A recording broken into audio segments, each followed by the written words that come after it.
সকাল সকাল ঘুম থেকে উঠে সবাই মিলে ট্রেনে করে কোথায় যাচ্ছি বলো তো?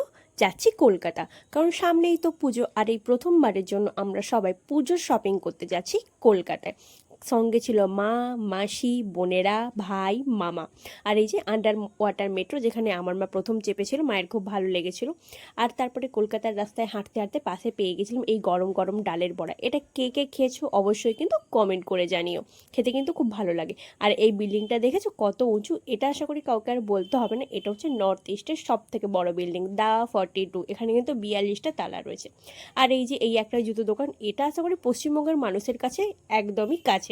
আর বলে দিতে হবে না এটা কোথায়। এত ভিড় এখানে, এখানে কিন্তু পুজোর ভিড় আগে লাগে, তারপরে কিন্তু পুজোর প্যান্ডেলে ভিড় লাগে। প্রচুর ভিড় ছিল। এখান থেকে মা একটা জুতো কিনে নিয়েছিল। এখানকার জুতোর কোয়ালিটি কিন্তু খুবই ভালো। তারপরে আমরা চলে গেছিলাম নিউ মার্কেটে। ব্যাগ দেখছিলাম, আমার মা ব্যাগ দেখছিল। মায়ের হাতে যে ব্যাগটা ছিল, ব্যাগটা কিন্তু খুবই সুন্দর ছিল। আর এই ব্যাগগুলোর কিন্তু ফিক্সড প্রাইস ছিল 250 টাকা। তো আর এই যে ব্যাগটা দেখো, এটা হচ্ছে ওই যে গুচির রেপ্লিকা যে ব্যাগটা। ব্যাগগুলো খুব ভালো ছিল, সুন্দরও ছিল।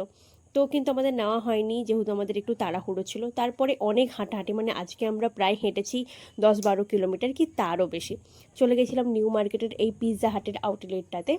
আমরা পিৎজা অর্ডার করে দিয়েছিলাম, রেডি হচ্ছিল, একটু সময় লাগছিল। কিন্তু আমরা এত হাঁটাহাঁটি করেছি যে সবার খুব খিদেও পেয়ে গেছিলো, আর আমরা খুব বিধ্বস্তও ছিলাম।